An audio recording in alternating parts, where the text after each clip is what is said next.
Hello friends, welcome to day trader Telugu and good evening. Sensex 105 points gain అయి 72,748 దగ్గర close అయితే, Nifty 32 points gain అయి 22,056 దగ్గర క్లోజ్ అయింది. వెరస్ బ్యాంక్ నిఫ్టీ 18 పాయింట్స్ డౌన్ అయి 46,576 దగ్గర క్లోజ్ అయింది. ఇవాల్టి మార్కెట్స్ ఒక ప్రైస్ యాక్టివిటీ గత 3-4 రోజులు ఒక ప్రైస్ యాక్టివిటీ సిమిలర్ గానే కనిపిస్తుంది. మీరు అబ్జర్వ్ చేస్తే ఫ్రమ్ మార్చ్ 13, 14, 15 అండ్ ఇవాళ 18 మార్కెట్ డౌన్ సైడ్ ఆల్మోస్ట్ 21,930 వరకు వెళ్ళి 13, 14, 15 అండ్ ఇవాళ 18 ఎగ్జాక్ట్లీ ఆ 21,930 లెవెల్స్ వరకు వెళ్ళి బౌన్స్ అయ్యే ప్రయత్నం ఇవాళ జరిగింది. ఒకానొక పాయింట్ లో 21,900 ఎక్కడ బ్రేక్ చేస్తుందా అనే దాని నుంచి 2200 ని బ్రేక్ చేస్తూ ఫ్రమ్ లోస్ నియర్లీ 200 పాయింట్స్ దగ్గరగా Nifty and even strong recovery in bank Nifty small and mid cap space లో కూడా ఇవాళ కనిపించింది. పర్టికులర్ గా mid cap and small cap space గురించి మాట్లాడుకుంటే రీసెంట్ టైమ్స్ లో ఆల్మోస్ట్ హైస్ నుంచి ఒక 14% దగ్గరగా పడ్డ small cap index recent times లో ఒక స్ట్రాంగ్ రికవరీని చూపిస్తూ ఆ తర్వాత ట్రేడింగ్ సెషన్ పర్టికులర్ గా ఫ్రైడే ఆల్మోస్ట్ 2.5% దగ్గరగా హై నుంచి ఫాల్ అయిన small cap index again rise అవుతూ ఇవాళ కూడా ఒక పాయింట్ లో వస్తున్న strong selling from highs sustain అవుతూ అంటే ఫర్దర్ లోస్ కి అయితే వెళ్లకుండా ఇంట్రాడే లో ఒక స్టెబిలిటీ మెయింటైన్ అవుతుంది. In simple terms recent times లో వచ్చిన ఒక బిగ్ ఫాల్ తర్వాత ప్రతి ఒక్క లో ప్రీవియస్ లో కంటే హైయర్ గా ఉంది. సో యూజువల్లీ ప్రైస్ యాక్షన్ పరంగా వీక్ అయితే కాదు, అలానే స్ట్రాంగ్ అవ్వాలంటే హై కంటే ఇంకొక హైయర్ సైడ్ ఫామ్ అవుతూ స్ట్రాంగ్ గా క్లోజ్ అవ్వాలి. ఆ సినారియో కూడా కనిపించట్లేదు. ఆఫ్టర్ ఏ బిగ్ ఫాల్ ఒక consolidation towards small and mid cap space లో మనకి కనిపిస్తూ ఉంది. అండ్ చాలా చాలా ఇంపార్టెంట్ డేటా పాయింట్స్ ఉన్నాయి, ఒక్కొక్కటిగా చెప్తాను, జాగ్రత్తగా వినండి.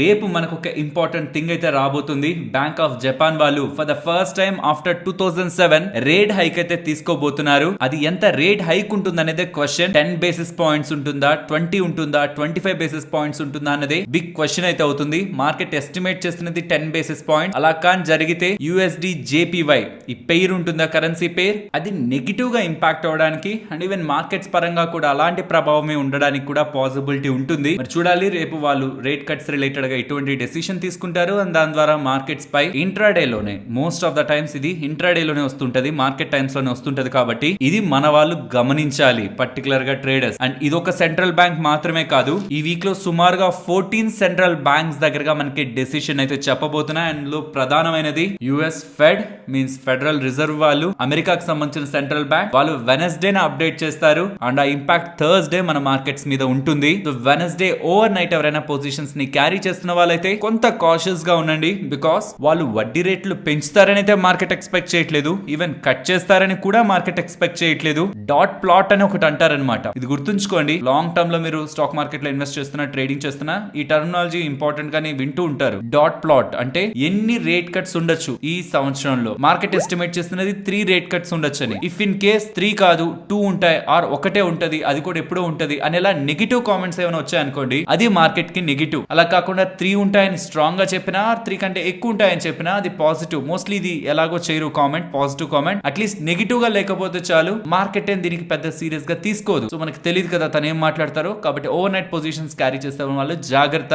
డాట్ ప్లాట్ రిలేటెడ్ గా ఎటువంటి కామెంట్స్ నెగిటివ్ గా వచ్చినా, 3 ఉండవు రేట్ కట్స్ 2 ఉంటాయని స్టేట్మెంట్స్ వస్తున్నా, అది మార్కెట్ ని ఇంపాక్ట్ చేయొచ్చు. అది వెనస్డే నైట్ వస్తుంది అప్డేట్, అది థర్స్డే మన మార్కెట్స్ ని ఇంపాక్ట్ చేస్తుంది. అండ్ ఫ్రైడే యూఎస్ మార్కెట్ సంగతి చూస్తే అవి నెగిటివ్ లో క్లోజ్ అయ్యాయి. అండ్ ఈవెన్ బాండ్ డీల్స్ 4.3% లో 10-year bond deals and dollar index కూడా 103.4 దగ్గరగా ఉంటుండడం పెద్ద చేంజ్ ఏం లేదు. కానీ US markets before fed event కొంత రేంజ్ బౌండ్ నుంచి డౌన్ సైడ్ కి లిటిల్ సెల్లింగ్ ప్రెషర్ అయితే చూస్తున్నాయి మార్కెట్స్. బట్ రేపటి జపాన్ రిలేటెడ్ గా వస్తున్న అప్డేట్, బ్యాంక్ ఆఫ్ జపాన్ వాళ్ళు చేస్తున్న అప్డేట్ గ్లోబల్ మార్కెట్స్ ని, బికాస్ పే ట్రేడ్ అనేది ఇంపాక్ట్ అవుతుంది అక్కడి నుంచి ఎక్స్పోర్ట్ చేస్తున్న వాళ్ళకి. And due to this interest rate gap వచ్చిన ఫండ్స్ రిలేటెడ్ గా కూడా ఇంపాక్ట్, జపాన్ నుంచి వచ్చిన ఫండ్స్ రిలేటెడ్ గా కూడా ఇంపాక్ట్ ఉంటుంది. కాబట్టి ఇవన్నీ గ్లోబల్ ఈక్విటీ మార్కెట్స్ ని కూడా ట్రిగ్గర్ చేసేవే. కాబట్టి రేపు బ్యాంక్ ఆఫ్ జపాన్ ఈవెంట్ వాళ్ళు ఏదైనా సడన్ షాక్ ఇస్తే అది యుఎస్ ఫెడ్ కంటే పెద్ద ఈవెంట్ అయిపోవచ్చు. మార్కెట్ దానికి ప్రిపేర్డ్ గా అయితే లేదు. ఎక్కువగా ఎక్కడ మీరు వినుండరు ఫైనాన్షియల్ ప్లాట్ఫామ్స్ లో కూడా. బట్ ఇదైతే జాగ్రత్తగా గుర్తుంచుకోండి. బ్యాంక్ ఆఫ్ జపాన్ ఈవెంట్ రేపు మార్కెట్ టైమ్స్ లో వచ్చే ఈవెంట్. యూజువల్ గా అయితే అసలు పెద్ద ఈవెంటే కాదు, బట్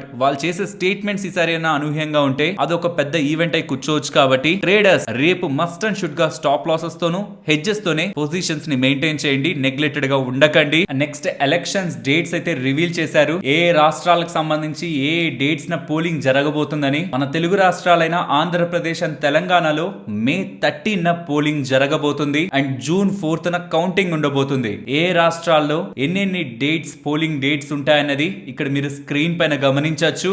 యూజువల్ గా మార్కెట్ ఈ ఎలక్షన్ డేట్స్ అనౌన్స్మెంట్స్ తర్వాత డేట్స్ అనౌన్స్ అయిన తర్వాత కొంత డిప్ అవుతూ ఉంటాయి, కొంత కరెక్ట్ అవుతూ ఉంటాయి. బికాస్ కొంత మనీ ఎలక్షన్స్ లో విన్ అవ్వడానికి పొలిటికల్ పార్టీస్ యూజ్ చేస్తూ ఉంటాయి అండ్ వాళ్ళకి డొనేషన్స్ రూపంలోను అండ్ కార్యకర్తలకు ఖర్చు పెట్టడంలోను, ఒకవేళ వాళ్ళు ఎవరైనా స్టాక్ మార్కెట్ లో పెద్ద పెద్ద వాళ్ళు ఇన్వెస్ట్మెంట్ చేస్తుంటే ఆ ఫండ్స్ ని తీస్తూ ఉంటారు. మేబీ దానికి కొద్ది రోజులు బిఫోర్ మార్కెట్స్ పడ్డాయా, maybe small and mid caps overall markets పడ్డాయా, ఆల్రెడీ ఆ ఇంపాక్ట్ మార్కెట్ లో ఫ్యాక్టర్ అయిందా అన్నది నెక్స్ట్ 1 or 2 డేస్ లో మనకు అర్థమైపోతుంది. Because dates around +or- 2 days లోనే మనకి ప్రీవియస్ గా ఇంపాక్ట్ కనిపించేది. ఇవాళైతే మార్కెట్స్ పెద్దగా రియాక్ట్ అవ్వలేదు ఎలక్షన్ డేట్స్ తర్వాత. యాక్చువల్లీ ఇవంతా మేలో జరుగుతాయి అనుకున్నారు, ఎలక్షన్ రిజల్ట్స్ మేలో ఉంటాయి అనుకున్నారు. బట్ మేలో ఉండకపోవడం ఆప్షన్ ట్రేడర్స్ ని, పర్టికులర్ గా సెల్లర్స్ ని, ఆ మంత్ కాంట్రాక్ట్స్ హోల్డ్ చేస్తున్న వాళ్ళనైతే డిసప్పాయింట్ చేసింది. వాళ్ళు కొంత ఇంపాక్ట్ అయితే అయ్యారు. లాజికల్ గా థింక్ చేయండి, ఆ టైంలో ఈవెంట్ రిజల్ట్స్ వస్తే ఆప్షన్ ప్రీమియమ్స్ ఎటైనా మారుతాయని ఉన్నదానికంటే ఎక్కువ డబ్బులు పెట్టి కదా కొంటారు మే ఆప్షన్స్ ని, అండ్ అమ్మే వాళ్ళు కూడా అలానే అమ్ముతారు. బట్ ఇప్పుడు మేలో కాదు జూన్ లో అనేసరికి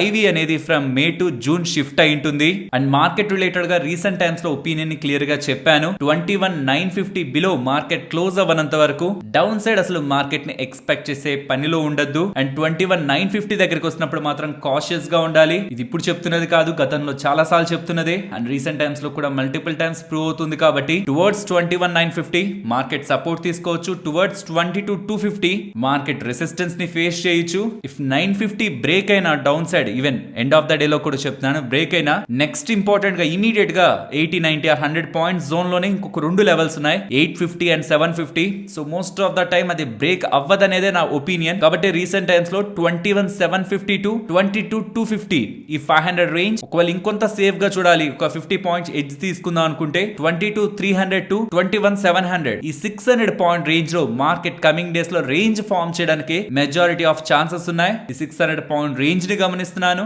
మార్కెట్ నటు బులిష్ గా కాదు, బేరిష్ గా కాదు, రేంజ్ బౌండ్ లో ఉంటుంది. 600 పాయింట్ రేంజ్ లో ఉంటుందని కమింగ్ డేస్ లో మార్కెట్ రిలేటెడ్ గా అబ్జర్వ్ చేస్తున్నాను. బట్ ఇంట్రాడే లో ట్రేడ్ చేస్తున్న వాళ్ళు బిలో 950 మార్కెట్ క్లోజ్ అయ్యి నెక్స్ట్ ట్రేడింగ్ సెషన్ ఓపెన్ అవుతుంటే నెక్స్ట్ ఇంపార్టెంట్ సపోర్ట్ 21,850 అది కూడా బ్రేక్ అయి క్లోజ్ అయ్యి నెక్స్ట్ ట్రేడింగ్ సెషన్ మీరు గమనిస్తూ ఉంటే టువర్డ్స్ 750 మార్కెట్ లో సెల్లింగ్ ప్రెషర్ ఉండొచ్చు అన్న విషయాన్ని కూడా గుర్తుంచుకోవాలి. అండ్ బులిష్ గా ఎవరైనా పొజిషన్స్ ని క్యారీ చేస్తూ అప్ సైడ్ మార్కెట్ వస్తూ టువర్డ్స్ 22,220 దగ్గరకు వస్తున్నప్పుడే కాషియస్ అవ్వండి. ఎగ్జాక్ట్ గా 22,250 దగ్గరే రెసిస్టెన్స్ ఫేస్ చేయాలని లేదు. రీసెంట్ టైమ్స్ లో మల్టిపుల్ టైమ్స్ 22,210, 22,214, 22,222 ఇలా 22,220 దగ్గరకు వస్తున్నప్పుడే మార్కెట్ రెసిస్టెన్స్ ని ఎక్స్పీరియన్స్ చేసింది. టువర్డ్స్ 22,250 బుల్స్ జాగ్రత్త పడాలి. బట్ బేర్స్ కి మాత్రం కొంత ఇరిటేషన్ గానే ఉంటది. బికాస్ 950 దగ్గర సపోర్ట్స్ ఉన్నాయి, 850 దగ్గర సపోర్ట్స్ ఉన్నాయి, 750 దగ్గర సపోర్ట్స్ ఉన్నాయి. చిన్న చిన్న పాయింట్స్ కోసం ఇంట్రాడే లో బేర్స్ ప్రయత్నించవచ్చు. బట్ అలా ప్రతి లెవెల్ దగ్గర స్టాప్ లాస్ ని రివైజ్ చేసుకోకపోతున్నా or manually based on candles మీరు వెంటనే ఎగ్జిట్ అవ్వలేకపోతున్నా, స్ట్రాంగ్ రివర్సల్స్ లో మీరు ట్రాప్ అవడానికి కూడా బేర్స్ కి ఛాన్సెస్ ఉన్నాయన్న విషయాన్ని గుర్తుంచుకోవాలి. చాలా ఇంపార్టెంట్ లెవెల్స్ దగ్గరికి వచ్చాం, 950, 850, 750. Be cautious friends. ఇలా మార్కెట్ లో ఉంటున్న ఎంటైర్ డేటాను అనాలిసిస్ చేస్తూ వీడియోని మీ ముందుకు తీసుకొని రావడానికి మేము పెడుతున్న ఎఫర్ట్స్ మీకు వాల్యుబుల్ గా అనిపిస్తూ ఉంటే మన వీడియోని తప్పకుండా లైక్ చేయండి. నెక్స్ట్ రీసెంట్ టైమ్స్ లో సుప్రీం కోర్టు వాళ్ళ ఆదేశాల మేరకు పొలిటికల్ పార్టీస్ కి ఏ కంపెనీస్ ఆర్ ఏ వ్యక్తులు ఎంతెంత డొనేట్ చేశారన్న డేటా మనకి ఆన్లైన్ లోకి వచ్చింది కదా. కానీ అందులో ఏ కంపెనీస్ ఎంతెంత డొనేట్ చేశాయో వచ్చింది అండ్ ఏ పొలిటికల్ పార్టీస్ కి ఎంత వెళ్ళాయో వచ్చింది. కానీ ఏ కంపెనీస్ ఎంతెంత ఏ పొలిటికల్ పార్టీస్ కి డొనేట్ చేశాయన్న లింక్ రాలేదు. బికాస్ అలా ఇస్తున్న డేటాలో ఆ బాండ్స్ రిలేటెడ్ ఉంటున్న alpha numeric number, serial number ని స్టేట్ బ్యాంక్ ఆఫ్ ఇండియా వాళ్ళు ఎలక్షన్ కమిషన్ కి సబ్మిట్ చేయలేదు. కాబట్టి ఏ పొలిటికల్ పార్టీస్ కి ఎంత వెళ్ళింది, ఏ కంపెనీస్ ఎంత చేశాయి డొనేషన్ అన్నది తెలిసింది. కానీ ఏ కంపెనీస్ ఏ పొలిటికల్ పార్టీస్ కి చేశాయన్న డేటా రాలేదు. దీని రిలేటెడ్ గా ఇవాళ సుప్రీం కోర్టులో విచారణ జరిగింది. And state bank of India వాళ్ళని మీరు ఎందుకని పూర్తి సమాచారం షేర్ చేయలేదు, ఆ ఆల్ఫా న్యూమరిక్ నెంబర్స్ ని ఎందుకు మీరు ప్రీవియస్ గా ఇచ్చిన డేటాలో ఇవ్వలేదు, అది పూర్తిగా ఇవ్వండి. అలా ఇస్తేనే ఏ కంపెనీస్ ఏ పొలిటికల్ పార్టీస్ కి ఎంతెంత ఇచ్చాయన్న డేటా వెళ్తది. అండ్ అది as soon as possible election commission కి ఇవ్వమని సుప్రీం కోర్టు వాళ్ళైతే చెప్తున్నారు. సో కమింగ్ డేస్ లో ఏ కంపెనీస్ ఏ పొలిటికల్ పార్టీస్ కి ఎంతెంత ఇచ్చాయన్నది కూడా మనకి బయటకైతే వస్తుంది. అండ్ దాంతో పాటు SBI వాళ్ళు పూర్తి సమాచారాన్ని ఇస్తున్నారన్న క్లారిఫికేషన్ కోసం సుప్రీం కోర్టు వాళ్ళు SBI చైర్మన్ ని నేను ఫుల్ ఇన్ఫర్మేషన్ ఇస్తున్నా, మేము ఏది దాచలేదన్న డిక్లరేషన్ ని బై మార్చ్ 21 5 PM లోపు సుప్రీం కోర్టు వాళ్ళకి సబ్మిట్ చేయమని చెప్తుండడం. ఈ ఎంటైర్ సినారియో మొత్తం బై మార్చ్ 21 5 PM లోపు, మేబీ దానికి ముందే కూడా రావచ్చు, బట్ డెడ్ లైన్ ఆ టైం లోపు మనకి క్లారిఫికేషన్ అయితే వస్తుంది. అండ్ ఫ్రెండ్స్, మీరు సోషల్ మీడియాలో ఎక్కడ చూసినా మోడీ గారు నెక్స్ట్ 5 years లో నేను ప్రధానమంత్రిగా వస్తాను అండ్ వస్తే ఈ సెక్టార్స్ రికార్డ్ స్థాయిలో మన ఇండియాలో గ్రో అవుతాయని చెప్తూ ఉండడం. స్టాక్ మార్కెట్ లో ఉంటున్న వాళ్ళగా మనం ఖచ్చితంగా వీటిని ఫోకస్ చేయాలి. ఆ మొత్తం స్పీచ్ లో మోడీ గారు చెప్తున్నది రైల్వేస్ గురించి అయితే చాలా స్ట్రాంగ్ గా చెప్తున్నారు. వందే భారత్ దగ్గర నుంచి బుల్లెట్ ట్రైన్స్ వరకు నెక్స్ట్ 5 years లో ఇండియాలో ఒక కొత్త సెకండ్ చూస్తామని. సో రైల్వే స్టాక్స్ లో ఏ ఎక్స్పెన్సివ్ వాల్యుయేషన్స్ అయితే ఉన్నాయో ఆ ఎక్స్పెన్సివ్ వాల్యుయేషన్ ని డౌన్ చేయకుండా గవర్నమెంట్ ఆఫ్ ఇండియా ఫోకస్ చేసేలా అయితే కనిపిస్తుంది నెక్స్ట్ 5 years కి. నెక్స్ట్ ఇన్ఫ్రాస్ట్రక్చర్ గురించి చెప్పారు. ఈ ఇన్ఫ్రాస్ట్రక్చర్ అనేది ఒక కామన్ వర్డ్, దానికి మనం ఎగ్జైట్ అవ్వాల్సిందేం లేదు. L&T మోస్ట్లీ ఈ సెగ్మెంట్ లో మనకి ప్లే కనిపిస్తూ ఉంటుంది ఇన్ఫ్రాస్ట్రక్చర్ స్పేస్ లో. అండ్ ఇండైరెక్ట్ గా వైర్స్, కేబుల్స్, ఈ కంపెనీస్ మనకి ఎలాగో కనిపిస్తూ ఉంటాయి, ఇంక్లూడింగ్ మెటల్స్. అండ్ దీంట్లో చాలా పెద్ద మనకి స్టాక్స్ లిస్టే బయటకు వస్తుంది. ఈ రైల్వే ఇన్ఫ్రా తర్వాత ఎక్కువగా మాట్లాడింది డిఫెన్స్ గురించి. ఎక్స్పోర్ట్స్ లోనే రికార్డ్ క్రియేట్ చేస్తారంటున్నారు. డిఫెన్స్ లో చాలా తక్కువ కంపెనీస్ ఉన్నాయి డైరెక్ట్ గా ప్లే చేస్తున్నవి, ఇండైరెక్ట్ గా టెక్నాలజీని ఇస్తున్నవి. And space sector and Gaganyaan గురించి కూడా స్ట్రాంగ్ కామెంట్స్ చేస్తున్నారు. ఈ స్పేస్ లో కూడా తక్కువ స్టాక్స్ మనకు ఉంటాయి. సోలార్ ప్రతి ఒక్క ఇంటికి రీచ్ చేస్తారంటున్నారు. అండ్ దీంట్లో స్మార్ట్ మీటర్స్ ఒక నీడ్ కూడా ఉంటది కాబట్టి సోలార్ రిలేటెడ్ గా ప్యానల్స్ కానీ, ఎనర్జీ స్టోరేజ్ సిస్టమ్స్ కానీ, స్మార్ట్ మీటర్స్ కానీ, ఈ గ్రిడ్ అండ్ జనరేటర్స్ పరంగా కూడా ఉంటున్న మొత్తం ఎక్విప్మెంట్స్ కూడా బిజినెస్ ఉండడానికి అయితే ప్రాబబిలిటీ ఉంటుంది. అండ్ ఈవీ గురించి కూడా మాట్లాడుతూ రికార్డ్ స్థాయిలో ఈవీ ఒక గ్రోత్ మన ఇండియాలో నెక్స్ట్ 5 years లో ఉంటుందని, semi conductors and hydrogen related గా బిజినెస్ పైన కూడా ఒక కొత్త రికార్డ్ క్రియేట్ అవుతుంది నెక్స్ట్ 5 years లో అని మోడీ గారు చేసిన ఈ కామెంట్ లాస్ట్ 24 hours నుంచి సోషల్ మీడియాలో సర్క్యులేట్ అవుతుంది. As a stock market participants గా ఈ పర్టికులర్ సెక్టార్స్ ఎక్కువగా కేంద్ర ప్రభుత్వం ఫోకస్ చేస్తుంది కాబట్టి ఇందులో మనకి ఎప్పుడైనా ఆపర్చునిటీ దొరికినప్పుడు ఫండమెంటల్సే కాదు, గవర్నమెంట్ ఒక థీమ్ కూడా అలైన్ అయింది కాబట్టి ఈ సెక్టార్స్ మీద ఎక్కువ ఫోకస్ చేయడం బెటర్ అనేది ఒక లిటిల్ కామన్ సెన్స్. అండ్ ఈ సెక్టార్స్ లో మీరు గమనిస్తున్న స్టాక్స్ యొక్క లిస్ట్ ని కామెంట్ సెక్షన్ లో మెన్షన్ చేయండి. అండ్ ఏ స్టాక్స్ ఒక అనాలిసిస్ ఈ పర్టికులర్ స్పేస్ లో మీరు కోరుకుంటున్నారనేది కూడా చెప్తే ఆ స్టాక్స్ మీద వర్క్ చేసి డెడికేటెడ్ గా అవి మీకు మన ఛానల్లో అందిస్తాం. And next social media platforms లో ఇవాళ మార్కెట్ ఓపెనింగ్ కి ముందు మళ్ళీ అదానీ వాళ్ళపై, పర్టికులర్ గా గౌతమ్ అదానీ పై యుఎస్ గవర్నమెంట్ డైరెక్ట్ గా లంచం పై, ఒకవేళ ఏదైనా వాళ్ళు ప్రాసెస్ గెటానో ఇంటే అది లంచం ఇచ్చి బ్రైబరీ ఇచ్చి ఏమైనా తెచ్చుకున్నారన్న దానిపై యుఎస్ వాళ్ళు ఇన్వెస్టిగేషన్ చేస్తున్నారన్న దాని రిలేటెడ్ గా ఫస్ట్ అయితే మనకి మార్కెట్ లోకి అప్డేట్స్ అయితే వచ్చాయి. జస్టిస్ డిపార్ట్మెంట్ వాళ్ళు గౌతమ్ అదానీ గారి కండక్ట్ పైన ఇన్వెస్టిగేషన్ చేస్తున్నారని, బట్ దాని తర్వాత అదానీ వాళ్ళు, గౌతమ్ అదానీ గారు ఇటువంటివి ఏవి కూడా మాకు అఫీషియల్ గా రాలేదు, ఇన్వెస్టిగేషన్ చేస్తున్నారని, మా అగేనెస్ట్ గా ఉంటుందని, అదానికి, గౌతమ్ అదానికి దీనికి లింక్ ఉందని, ఎలా మాకు ఎటువంటి ఇన్వెస్టిగేషన్ రిలేటెడ్ గా డేటా రాలేదని అదానీ గ్రూప్ వాళ్ళు బ్లూంబర్గ్ వాళ్ళకైతే క్లారిఫై చేశారంటున్నారు. యాక్చువల్లీ ఈ అప్డేట్స్ తోనే ఓపెనింగ్ లో స్టాక్ మంచిగా డౌన్ అయింది అదానీ ఎంటర్ప్రైజెస్. లేటర్ ఏ కంపెనీ రిలేటెడ్ గా అయితే అజూర్ కంపెనీ రిలేటెడ్ గా ఇన్వెస్టిగేషన్ జరుగుతుందన్నారు. అదానీ వాళ్ళతో టైప్ అయి చేస్తున్న బిజినెస్ పరంగా, రెన్యూబుల్ బిజినెస్ పరంగా దీని రిలేటెడ్ గా ఇన్వెస్టిగేషన్ జరుగుతుందని అజూర్ వాళ్ళని కాంటాక్ట్ అయితే వాళ్ళు రెస్పాండ్ కాలేదంటున్నారు. అండ్ బ్రూక్లిన్ లో ఉంటున్న జస్టిస్ డిపార్ట్మెంట్ వాళ్ళని రిప్రజెంటేటివ్స్ ని కాంటాక్ట్ అయినా వాళ్ళు కూడా కామెంట్ చేయడానికి నిరాకరించారని డేటా అయితే కనిపిస్తుండడం స్టాక్ ఫర్దర్ గా రికవర్ అయింది. లెట్స్ సీ దీని రిలేటెడ్ గా ఇంకేదైనా official updates US government side నుంచి వస్తాయని. ఒకవేళ ఏదైనా సెన్సేషనల్ అప్డేట్స్ మళ్ళీ వస్తుంటే అది అదానీ స్టాక్స్ కి అండ్ ఎంటైర్ స్టాక్ మార్కెట్ కూడా ప్రాబబ్లీ నెగిటివ్ గా ఉండొచ్చు. బట్ యాజ్ ఆఫ్ నౌ ఎటువంటి కాంక్రీట్ ఎవిడెన్స్ కూడా ఇలా ఇన్వెస్టిగేషన్ జరుగుతుందని, దాని ఇంపాక్ట్ ఇలా ఉంటుందని ఎలా అఫీషియల్ గా ఎటువంటి ఎవిడెన్స్ కూడా ప్రెసెంట్ మార్కెట్ లో లేదు. ఇవన్నీ కూడా ప్రెసెంట్ స్పెక్యులేషన్స్. ఫ్రెండ్స్, ఇలా న్యూస్ అప్డేట్స్ ని అనాలిసిస్ చేస్తూ మీ ముందుకి కంటెంట్ తీసుకురావడానికి మేం పెడుతున్న ఎఫర్ట్స్ మీకు వాల్యుబుల్ గా అనిపిస్తూ ఉంటే మన వీడియోని తప్పకుండా లైక్ చేయండి. నెక్స్ట్ టీసీఎస్ స్టాక్ ని మీరు గమనిస్తే ఇవాళ మార్కెట్ క్లోజింగ్ కి కొంత టైం బిఫోర్ నుంచి స్టాక్ లో ఒక బిగ్ ఫాల్ అయితే కనిపించింది. దీనికి ప్రధాన కారణం మార్కెట్ క్లోజ్ అయ్యాక మనకు ఒక ఇంపార్టెంట్ ఇన్ఫర్మేషన్ ద్వారా అయితే అర్థమవుతుంది. టాటా సన్స్ వాళ్ళు Tata consultancy services TCS related గా 2,34,00,000 షేర్స్ దగ్గరగా ఈచ్ షేర్ ని 4,001 రూపీస్ లో సెల్ చేయాలని, దీని ద్వారా సుమారుగా 9,000 కోట్ల దగ్గరగా మనీని టీసీఎస్ వాళ్ళు రైజ్ చేయాలనుకుంటున్నారని ఇలా డేటా అయితే కనిపిస్తుంది. ప్రాబబులీ టాటా సన్స్ వాళ్ళకి సంబంధించిన ఈ వాటాని అమ్ముతూ ఉండడం, మేబీ వాళ్ళ రిలేటెడ్ గా డెట్ ఏదైతే అప్పులు ఉన్నాయో దాని కారణంగానే కదా ఐపీఓగా రావాలనుకున్నారు టాటా సన్స్ వాళ్ళు. దానికి రీపేమెంట్ చేయడానికి, అప్పుల్ని రీపేమెంట్ చేయడానికి టాటా సన్స్ వాళ్ళు ఈ ప్రయత్నాలు ఏమైనా చేస్తున్నారా అని మార్కెట్ లో స్పెక్యులేషన్స్ అయితే ఉంటున్నాయి. మరి చూడాలి వాళ్ళు నిజంగానే ఆ డెట్ అంతటిని క్లియర్ చేసే చేసేసుకొని ఐపీఓగా వచ్చే ప్లాన్స్ ని క్లోజ్ చేసుకుంటారా ఆర్ ఈ రైస్ చేస్తున్న డబ్బులతో ఇంకేదైనా ప్లాన్స్ కి టాటా సన్స్ వాళ్ళు ప్రయత్నిస్తున్నారా అని మెజారిటీ ఆఫ్ స్పెక్యులేషన్స్ అయితే డెట్ క్లియర్ చేసుకుని ఐపీఓగా రాకూడదనే టాటా సన్స్ వాళ్ళు ప్రయత్నిస్తున్నారనేలా కనిపిస్తున్నాయి. అఫీషియల్ అప్డేట్ అయితే ఇంకా రాలేదు. యాజ్ ఆఫ్ నౌ పెద్ద మొత్తంలో ఆల్మోస్ట్ నియర్లీ 9,000 to 10,000 crores దగ్గరగా డబ్బులు రైజ్ చేస్తారనేలా మాత్రమే మనకు అప్డేట్స్ అయితే కనిపిస్తూ ఉన్నాయి.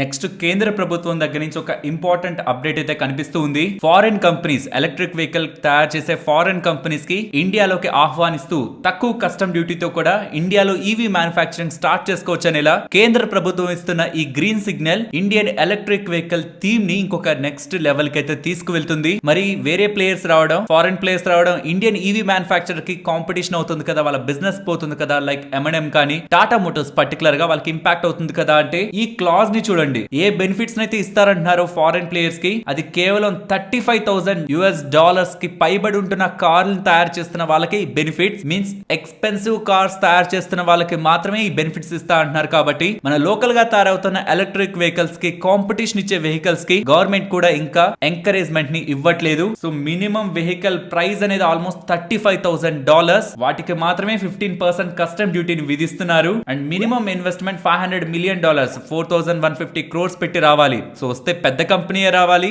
అండ్ వచ్చి తయారు చేస్తున్న కార్ విలువ కూడా పెద్దదై ఉండాలి. కాబట్టి ఆ రెండింటికి మన ఇండియన్ ఈవీ మ్యానుఫాక్చరర్స్ కాంపిటీషన్ కాదు. ఫ్రెండ్స్, ఈ థీమ్ ని డైరెక్ట్ గా ప్లే చేయడం కంటే దీని యాక్సలరీ పార్ట్స్ ఈవీ రిలేటెడ్ గా స్పేస్ లో విడి భాగాలు సప్లై చేస్తున్న సోనా కామ్స్టర్ కానీ, సన్సెరా ఇంజనీరింగ్ కానీ, మదర్సన్ సుమి అండ్ ఈవెన్ దాని రిలేటెడ్ గా ఉన్న అనదర్ స్టాక్ మదర్సన్ వైరింగ్ కానీ, యూనో మిండా, గ్రేబ్రియల్ ఇండియా, వీటిని ట్రాక్ చేస్తూ వీటి రిలేటెడ్ గా ఉంటున్న బిజినెస్ అండ్ వీటి ఆపర్చునిటీ ఎలా ఉంటుంది వస్తున్న కంపెనీస్ కి, వీళ్ళు ఏ సెగ్మెంట్స్ లో గ్రో అవ్వగలరు అండ్ మార్జిన్ ఎక్స్పాన్షన్ ఎలా ఉంటుందని ట్రాక్ చేయగలిగితే దెన్ ఈవీ రిలేటెడ్ గా safe play through EV axillary stocks ద్వారా ఇన్వెస్టర్స్ ఫోకస్ చేయొచ్చు. నెక్స్ట్ అనూప్ ఇంజనీరింగ్ గురించి మాట్లాడుకోవాలి. వీళ్ళు March 20న బోర్డు సమావేశాన్ని ఏర్పాటు చేసి for the first time bonus issue చేస్తారు, బోనస్ స్టాక్స్ ని ఇష్యూ చేస్తారు అనేసరికి స్టాక్ ఇవాళ ఇంతలా గెయిన్ అయింది. అండ్ దీంతో పాటు మేబుల్ ఇంజనీరింగ్ అనే కంపెనీని కూడా 33 crores పెట్టి 100% వాటాని కొనేస్తున్నట్టు, దీని కారణంగా వీళ్ళ కంపెనీని ఎక్స్పాండ్ చేయడానికి, వీళ్ళ కెపాసిటీస్ ని పెంచుకోవడానికి అండ్ జియోగ్రఫికల్ గా కూడా వేరే వేరే ఏరియాస్ లో వీళ్ళ బిజినెస్ ని పెంచడానికి ఇది ఉపయోగపడుతుందని కామెంట్స్ అయితే చేస్తున్నారు. ప్రీవియస్ గా రిజల్ట్స్ ని పోస్ట్ చేసిన తర్వాత మేనేజ్మెంట్ చెప్తున్నది అయితే అప్కమింగ్ టైమ్స్ లో వీళ్ళ రెవెన్యూని 25 to 30% గ్రోత్ తోను అండ్ మార్జిన్స్ ని అబౌవ్ 20% తోను మెయింటైన్ చేస్తారనేలా పాజిటివ్ కామెంట్స్ అయితే వినిపిస్తూ ఉన్నాయి. అండ్ నెక్స్ట్ ఇది చాలా టైం బ్యాక్ మాట్లాడిన స్టాక్ అండ్ రీసెంట్ టైమ్స్ లో స్టాక్ రిలేటెడ్ గా మొమెంటం కూడా కనిపిస్తుంది. దీని గురించి అగైన్ ఇంకొకసారి గుర్తు చేయాలనుకుంటున్నాను, బట్ చేసే ముందు మళ్ళీ చెప్తున్నాను, ఇది ఎక్స్పెన్సివ్ గానే ఉంది, ఇదేం అట్రాక్టివ్ గా వెరీ చీప్ వాల్యుయేషన్స్ ఏం లేదు. బట్ గ్రోత్ ఆపర్చునిటీస్ కూడా సిమిలర్ గా ఉన్నాయి. కాబట్టి ఎవరికైనా టైం ఉంటే ఈ స్టాక్ ని స్టడీ చేయండి, బికాస్ ఇది 6,800 దగ్గరగా ఉంటది. నెగ్లెక్ట్ అయితే చేయాల్సిన స్టాక్ కాదు. ఒకసారి బిజినెస్ ని బ్రీఫ్ గా చెప్తాను, వినండి. ఇంట్రెస్టింగ్ గా ఉంటే మీరు స్టడీ చేయడానికి కూడా యూజ్ అవుతుంది. వీళ్ళ బిజినెస్ బ్రాడ్ గా గ్యాసెస్ ఫర్ ఇండస్ట్రియల్ పర్పస్ కి సప్లై చేస్తారు అండ్ మెడిసినల్ గా ఫార్మసీస్ కానీ అండ్ హాస్పిటల్స్ కి కూడా మెడిసినల్ గ్యాసెస్ ని కూడా సప్లై చేస్తారు. దీంతో పాటు cryogenic and non cryogenic air separation plants ని కూడా వీళ్ళు అందిస్తారు. వీళ్ళ క్లయింట్స్ ఎవరైనా చూస్తే మోస్ట్లీ టాటా గ్రూప్ కి సంబంధించిన కంపెనీస్ ఉంటాయి. దీంతో పాటు ఓఎంసీస్ ఆయిల్ మార్కెటింగ్ కంపెనీస్ కానీ, హాస్పిటల్స్ కానీ and wide range of industrial companies వీళ్ళ క్లయింట్స్ గా ఉంటారు. అండ్ వీళ్ళకి వచ్చే మెజారిటీ ఆఫ్ రెవెన్యూస్ గ్యాసెస్ ద్వారానే వస్తాయి. ఇప్పుడు ఈ గ్యాసెస్ మీద ఎందుకు నేను అంత స్ట్రాంగ్ గా మాట్లాడుతున్నానంటే, ఇండియాలో ఈ గ్యాసెస్ ఒక డిమాండ్ పర్టికులర్ గా chemical and pharma sector revival లో ఎక్కువగా యూజ్ అవుతుంది. So pharma chemical theme related గా రివైవల్ ఉంటుంది అనుకుంటే ఇండైరెక్ట్ గాను మీరు ఈ స్టాక్ ద్వారా ప్లే చేయొచ్చు. అండ్ దానికంటే హెవీగా రైల్వేస్, డిఫెన్స్, ఇందాక మాట్లాడుకున్న ఫార్మా అండ్ హాస్పిటల్ రిలేటెడ్ గా ఉన్న బిజినెస్ లో కూడా గ్యాస్ లో ఒక వినియోగం ఎక్కువగా ఉంటుంది. అండ్ వీటన్నిటికీ ఎడిషన్ గా సెమీ కండక్టర్స్ రిలేటెడ్ గా బిజినెస్ ని గ్రో చేయాలనుకున్నా దానికి కూడా గ్యాసెస్, సర్టెన్ గ్యాసెస్ ఒక నీడ్ ఉంటుంది. కాబట్టి అండ్ పర్టికులర్ గా టాటా గ్రూప్ వాళ్ళు వీళ్ళతో టైప్ అవుతూ టాటా గ్రూప్ వాళ్ళకి సెమీ కండక్టర్ బిజినెస్ పరంగా కూడా గో అహెడ్ గ్రీన్ సిగ్నల్ లభించాయి. కాబట్టి వాళ్ళ స్పేస్ లో గ్రో అవడానికి ప్రాబబుల్లీ ఆర్డర్స్ లిండే ఇండియా వాళ్ళకి ఇస్తున్నా, అది కూడా ఈ స్టాక్ ఒక మేజర్ ట్రిగ్గర్ గా అయితే ఉండొచ్చు. మరి ఇమీడియట్ గా రష్ అయిపోయి పెద్ద మొత్తంలో పెట్టుబడులు చేసేయాలంటే నేను అందుకోసం కాదు ఈ స్టాక్ చెప్తున్నది. If by chance coming days లో ఎప్పుడైనా మార్కెట్ కరెక్ట్ అయితే ఆ టైంలోని ఈ స్టాక్స్ అన్నిటిని మాట్లాడేసుకొని అసలు ఎందుకు ఇన్వెస్ట్మెంట్ చేయాలో లేదని గజిబిజిలో కాకుండా ఎప్పుడైనా మార్కెట్ ఫాల్, ఒక గ్రేట్ ఫాల్ వస్తుంటే దెన్ ఆ టైంలో బిజినెస్ స్ట్రాంగ్ గా ఉంటూ ఎక్స్పెన్సివ్ ఉంటున్న స్టాక్స్ ని ఒక్కొక్కటిగా వాచెస్ లో పెట్టుకుంటూ వద్దాం. రీసెంట్ గా ఎయిర్టెల్ గురించి చెప్పాను. ఆఫ్టర్ ఎలక్షన్స్ టారిఫ్ హైక్ ఉంటుంది కాబట్టి ముందుగానే మార్కెట్ రిఫ్లెక్ట్ చేయాలని ప్రయత్నిస్తూ ఉందని, ఆ స్టాక్ లోనూ బెనిఫిట్ ఉండొచ్చు. కాబట్టి ఏ స్టాక్స్ కమింగ్ డేస్ లో బెటర్ గా due to current theme and opportunities play చేయగలవని మనకు అనిపిస్తుంటాయో వాటిని వాచెస్ లో ఉంచుకొని ఏదైనా ఆపర్చునిటీ, మంచి ఆపర్చునిటీ దొరుకుతూ వాటి వాల్యుయేషన్స్ అట్లీస్ట్ యావరేజ్ కి దగ్గరగా లాస్ట్ 5 years 3 years యావరేజ్ కి దగ్గరగా ప్రైస్ టర్నింగ్ దొరుకుతున్నప్పుడు దాని ఆపర్చునిటీగా ఉంటాయి కాబట్టి ఏ స్టాక్స్ రిలేటెడ్ గా ఎలాంటి ఆపర్చునిటీస్ ఉన్నాయని డిస్కస్ చేస్తున్నాను. సో ఇది డెఫినెట్లీ వాచెస్ లో ఉంచుకొని ట్రాక్ చేయాల్సిన fundamentally strong stock. And I think వీళ్ళ బ్యాలెన్స్ షీట్ లో 1200 crores దగ్గరగా క్యాష్ ఉంది. ఇంట్రెస్టింగ్ కంపెనీ, ఎప్పుడైనా టైం ఉంటే డెఫినెట్ గా ఫోకస్ చేయండి. నెక్స్ట్ జెఫ్రీస్ వాళ్ళు నెక్స్ట్ 5 years లో ఈ 11 స్టాక్స్ కొన్ని అయితే 2 times అండ్ ఇంకొన్ని అయితే 3 times దగ్గరగా పెరగడానికి పాసిబిలిటీ ఉంటుందని స్టాక్స్ ఒక నేమ్స్, వాటి కరెంట్ ప్రైస్ ఎంత, మార్చ్ 2029 అంటే ఇక్కడ నుంచి ఒక 5 years తర్వాత వాటి టార్గెట్ ని ఎంత ఎక్స్పెక్ట్ చేస్తున్నారు. అంబర్ ఎంటర్ప్రైజెస్ 3300 లో ఉన్నది కాస్త 9700 అని, జొమాటో 160 లో ఉన్నది 400 అని, ఇలా వాటి టార్గెట్స్ ని 2 times అండ్ ఈవెన్ 3 times కూడా పెంచుతూ నెక్స్ట్ 5 years లో ఈ పర్టికులర్ స్టాక్ స్ట్రాంగ్ గా పర్ఫార్మ్ చేయనున్నాయని జెఫ్రీస్ వాళ్ళైతే అభిప్రాయపడ్డారు. ఒక్కొక్క స్టాక్ రిలేటెడ్ గా ఒక్కొక్క పాజిటివ్ పాయింట్ అయితే మాట్లాడారు. But overall 11 stocks and they targets and ఎంత పెరగడానికి ఛాన్స్ ఉందన్న ఒక లిస్ట్ అయితే ఇది. నెక్స్ట్ ఐఎక్స్ గురించి మాట్లాడుకోవాలి. వీళ్ళ సబ్సిడరీ అయిన ఐజీఎక్స్ ఉంది కదా, ఇండియన్ గ్యాస్ ఎక్స్చేంజ్, వీళ్ళకి సంబంధించిన టర్మ్ అహెడ్ కాంట్రాక్ట్స్ కి టీఏఎం కి బియాండ్ 1 month ఉంటున్న వాటికి కూడా, మీన్స్ మోర్ దాన్ 1 month ఉన్న వాటికి కూడా టీఏఎం లో అప్రూవల్ కోసం వెళ్తున్నట్టు ఫైనాన్షియల్ ప్లాట్ఫామ్స్ లో డేటా అయితే పబ్లిష్ అవుతుంది. ఇన్ కేసు వీళ్ళకి అప్రూవల్ వస్తుంటే అది ఐజీఎక్స్ కి పాజిటివ్, తద్వారా ఐఎక్స్ కూడా లిటిల్ పాజిటివ్ ఇంపాక్ట్ అయితే ఉంటుంది. నెక్స్ట్ కొఫోర్జ్ గురించి మాట్లాడుకోవాలి. కొఫోర్జ్ వాళ్ళు through QIP route, qualified institutional placement, పెద్ద ఇన్వెస్టర్స్ కి ప్రైవేట్ రూట్ లో స్టాక్స్ ని ఇష్యూ చేసి 3200 crores దగ్గరగా డబ్బులు రైజ్ చేస్తారని కంపెనీ అప్డేట్ చేస్తుండడం స్టాక్ లో ఇంతటి ఫాల్ కి రీజన్ గా కనిపిస్తుంది. ఫ్రెండ్స్, ఇవాళ స్టాక్ ఫాలో అయ్యేసరికి ఇదేం వీక్ అనుకోకండి. ఆల్ టైమ్ హైస్ నుంచి ఇవాళ ఫాలో అవ్వక ముందు నియర్లీ 10% దూరంలో ఉంది. లాస్ట్ 1 year నుంచి 56% దగ్గరగా పెరిగిన స్టాక్. మిగిలిన ఐటీ స్టాక్స్ తో పోలిస్తే బెటర్ గానే మూవ్ అయిన స్టాక్. ప్రాబ్లం అంతా ఏంటంటే ఈ 3200 కోట్లతో వీళ్ళు ఏం చేస్తారని రెండు ఉన్నాయి. ఒకటి వీళ్ళ అప్పును తగ్గించుకోవడం, రెండవది mergers and acquisitions, global companies or Indian companies నుంచి గ్రో అవడం. నాకెందుకో రెండవది చేస్తారనిపిస్తుంది. జూన్ 2023 వీళ్ళ రిజల్ట్స్ వచ్చాక కాన్ఫరెన్స్ కాల్ ని మీరు సరిగా ట్రాక్ చేస్తే అందులో మేనేజ్మెంట్ చెప్పింది FY23 ఎండింగ్ కి మాకున్న $1 billion రెవెన్యూని FY28 కి అంటే నెక్స్ట్ 5 years లో డబుల్ చేస్తాం, $2 billion కి తీసుకువెళ్తాం. 5 years లో డబుల్ చేయడం అంటే డెఫినెట్లీ ఒక బిగ్ టాస్క్. అది వీళ్ళ ఓన్ రెవెన్యూస్ తో చేస్తారా, లేదు ఇలా డబ్బులు రేస్ చేసి ఇతర కంపెనీస్ ని ఎక్వైర్ చేసి ఇన్ఆర్గానిక్ గా కూడా చేస్తారా? ఇది క్వశ్చన్స్ ఉన్నాయి. ఇప్పుడు వీళ్ళు రేస్ చేస్తున్న డబ్బులు ప్రాబబుల్లీ దానికి యూజ్ చేస్తున్నట్లయితే దాన్ని ఏ కంపెనీని అక్వైర్ చేస్తున్నారు అండ్ ఆ కంపెనీ యొక్క గ్రోత్ ఏంటి, ఇవి మార్కెట్ సరిగా ట్రాక్ చేస్తుంది. ఇది మార్కెట్ ఎక్కువగా ఫోకస్ చేస్తుంది ఏ వాల్యుయేషన్ లో డీల్ జరిగిందని. బట్ ఎనీవే, ఇంత పెద్ద అమౌంట్ 3200 కోట్లు అంటే వీళ్ళ మార్కెట్ క్యాపిటల్ 35,000 కోట్లు అంటే సుమారు 10% ఆఫ్ దర్ మార్కెట్ క్యాపిటల్ వీళ్ళు డబ్బుల్ని రైజ్ చేస్తుండడం స్టాక్ ఇవాళ నెగిటివ్ గా రియాక్ట్ అయింది. బట్ ప్రాబబుల్లీ ఆ డబ్బులతో వాళ్ళు ఏం చేస్తారని క్లారిఫికేషన్ ఇచ్చిన తర్వాత ఇవాల్టి ఫాల్ రిలేటెడ్ గా నెక్స్ట్ రియాక్షన్ ఉంటుంది.